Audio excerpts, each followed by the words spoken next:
Thank you very much. Now we ask Dr. Gunnar from the CSI who would like to give us a speech, and I think the role of Bona in Bahr al-Ghazal or in South Sudan as a whole. Yes, thank you.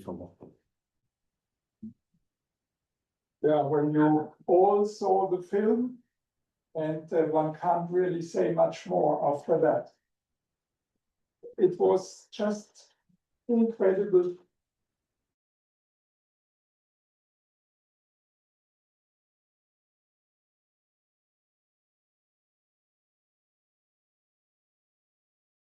We had an incredible run with your friend, with your colleague, and with your family member, Bona Malwal. He was just so much more than a politician or a historian or a journalist. He was really a human being at its very best. I must say I fell in love with Bona. We traveled to Sudan more than 10 times together. And we, out of a total of more than 100 times in Sudan. But the trips with Bona were always highlights. He had such a human personality.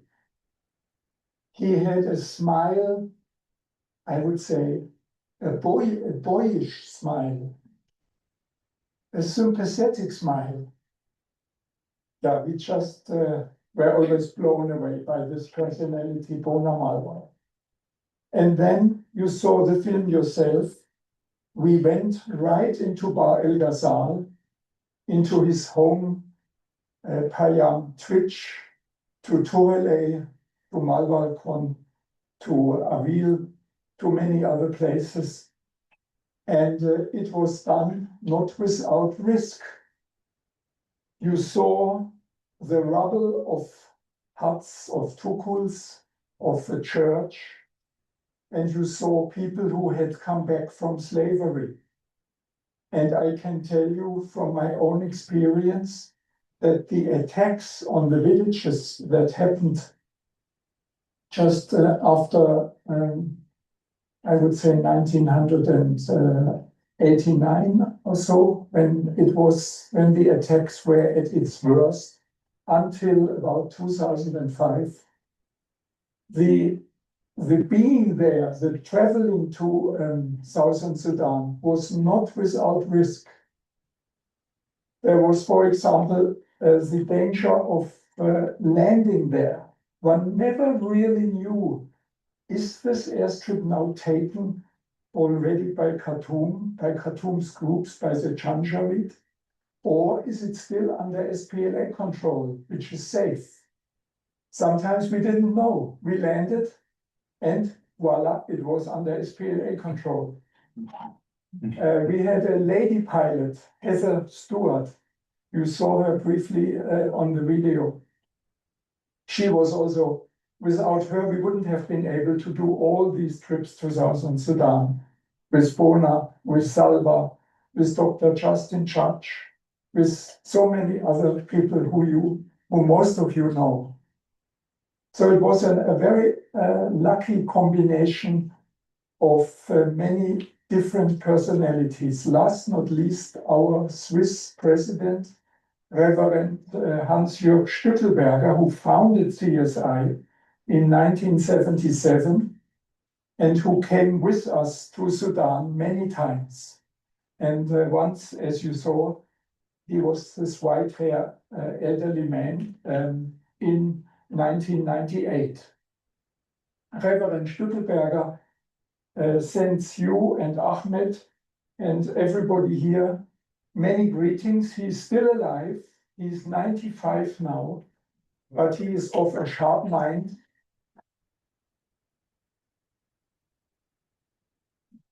And he enabled my colleague John Aigner, who is his successor now as international president of CSI, he enabled John and myself the most, I would say, unbelievable time of our lives.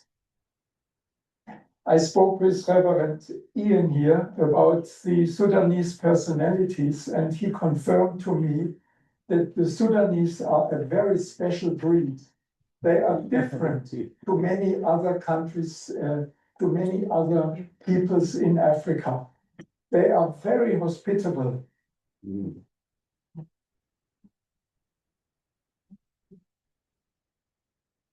They are people with whom you can have fun. And Bona was a humorous person. He had many characteristics that I only know from my own wife, who is British. She has this British sense of humor, which I, as a German, sometimes don't fully appreciate. But Bona had exactly also that British sense of humor. Yes. Spot on.